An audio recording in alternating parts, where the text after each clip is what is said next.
esse tema só está sendo constitucionalizado porque a via ordinária, senador Euriovisto, não foi o bastante para resolver a questão. Eu tive a honra de ser o relator do projeto do marco temporal, mas não bastou para pacificar o tema. A insegurança jurídica continua afligindo, atormentando a vida de milhares e milhões de brasileiros. E eu até diria, senador Seif, não aceitar o marco temporal é não aceitar o papel do poder legislativo. Porque o originário estabeleceu o texto constitucional primeiro, na Constituição de 88. O derivado reafirmou a partir da legislação ordinária. E o que está acontecendo? O governo ignorou a lei, dizendo que o Supremo fixou entendimento. E é bom frisar, porque senão apequenamos o papel do Legislativo. A decisão do Supremo não vincula o poder legislativo. Não tem o alcance de proibir o Legislativo de legislar, sob pena de aniquilar o papel, aniquilar um dos poderes da República pela força do outro, em ofensa ao pacto da separação dos poderes. Da mesma forma, obviamente, que o poder legislativo não pode desrespeitar o poder atribuído ao poder judiciário. Mas, pela mesma lógica que o legislativo não pode desrespeitar aquele, também aquele não é dado o poder de usurpar o papel do legislativo pela via decisória jurisdicional. E isso, lamentavelmente, não tem sido fato raro. Isso tem acontecido de modo até insistente, eu diria. Por vezes, é preciso fazer aqui um recorte de reconhecimento, por vezes, por omissão do parlamento. Mas nem sempre aquilo que atribuem como omissão do parlamento é uma omissão. Às vezes, o fato de não legislar, senador Ciro, é uma escolha política das casas do Congresso Nacional. Veja a questão de pautas de costumes, aborto, drogas e tantos outros temas. O parlamento já fixou sua posição. Não é omissão, é escolha política. Agora, o pior e o mais grave é o poder executivo desrespeitar o legislativo. O parlamento legislou, o governo vetou. O Congresso Nacional derrubou o veto. E o presidente da República não teve a coragem, a disposição de fazer o ato protocolar da presidência, que é promulgar a decisão do Congresso Nacional. Essa tarefa coube ao presidente do Congresso Nacional fazê-lo, o senador presidente Rodrigo Pacheco. Portanto, aqui, depois desses atos, houve o chamado exaurimento do processo legislativo. Não há mais o que se fazer. Há ações declaratórias de constitucionalidade, ações diretas de inconstitucionalidades, é uma outra questão. Ao derrubar o veto à lei do marco temporal, o que o parlamento fez foi devolver, senador Portinho, segurança jurídica para o campo, buscando justamente aquilo que é o objetivo de todos nós, a pacificação no campo. O marco temporal das terras indígenas, ele materializa o direito de propriedade, tanto de índios quanto de não índios. Então você não pode viver uma situação de absoluta insegurança no campo. A intranquilidade permanente é um ato de tortura. É inaceitável. Famílias com terras documentadas há mais de 50 anos. E quando eu digo documentadas, eu não estou dizendo mais de 100 anos. Eu não estou dizendo aqui de uma posse precária. Eu estou falando do direito de propriedade, traduzido em escritura pública ou título definitivo. Ora, se o Estado não pode garantir a presunção de validade jurídica, a segurança jurídica, pelos títulos que emite, quem mais pode? Mas esse é o quadro do Brasil. Esse é o quadro do Brasil. E aí, todo mundo com título na mão, famílias centenárias, perdendo em razão de uma mudança de entendimento do Supremo Tribunal Federal. Porque foi isso que aconteceu.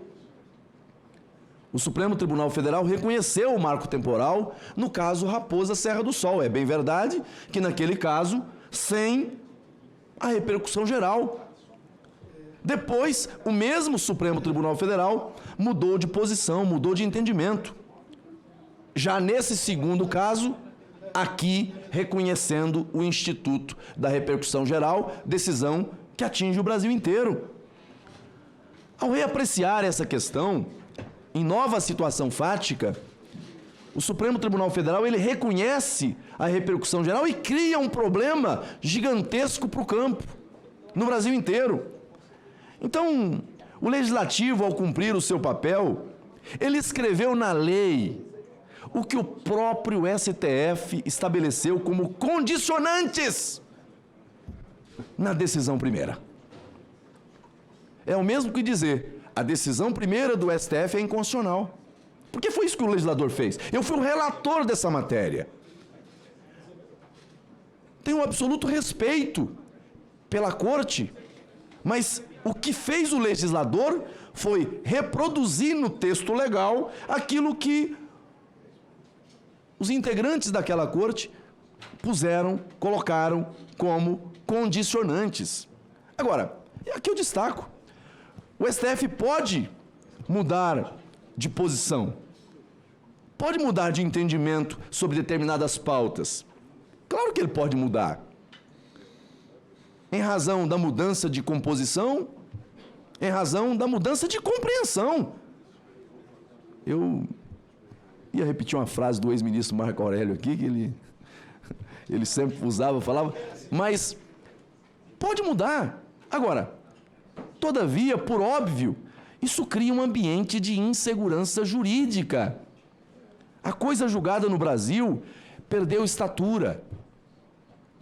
Perdeu estatura.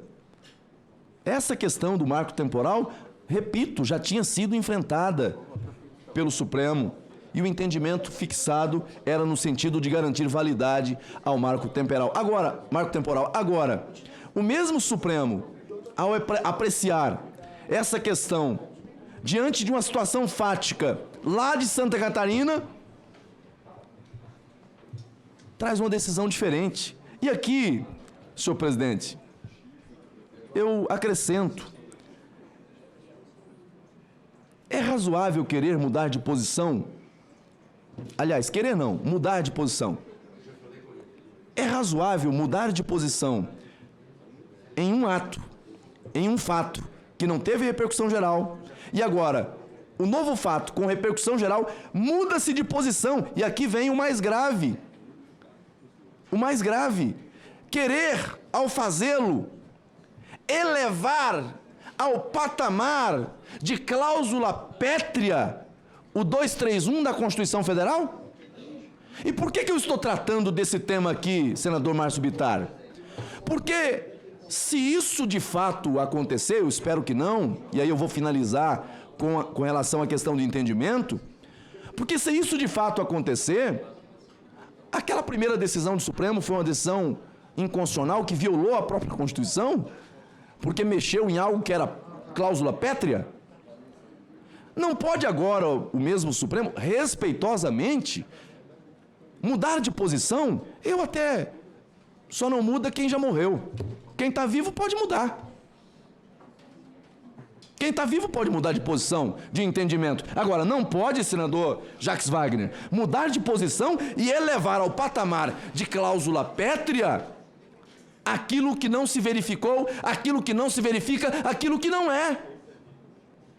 Simplesmente para obstar o papel do poder legislativo. Eu concluo aqui, senhor presidente, dizendo que eu sou favorável a essa proposta de emenda constitucional em razão do que posto. O ambiente de insegurança jurídica permanece.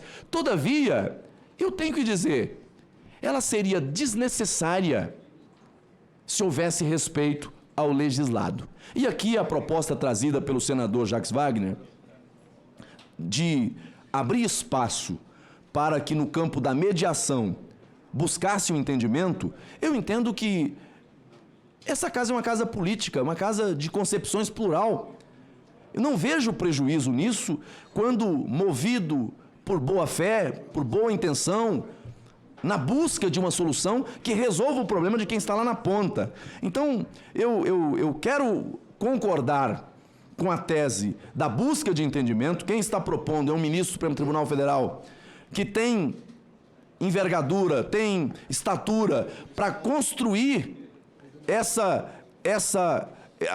esse diálogo no âmbito do Supremo, mas que está invocando aqui o presidente do Senado Federal, o presidente da Câmara dos Deputados, para que numa ação a muitas mãos, muitas cabeças pensantes, compreensão do problema. E aqui, senador Jacques, me perdoe, presidente, eu vou concluir aqui, sei que eu estou sendo um pouco até extensivo.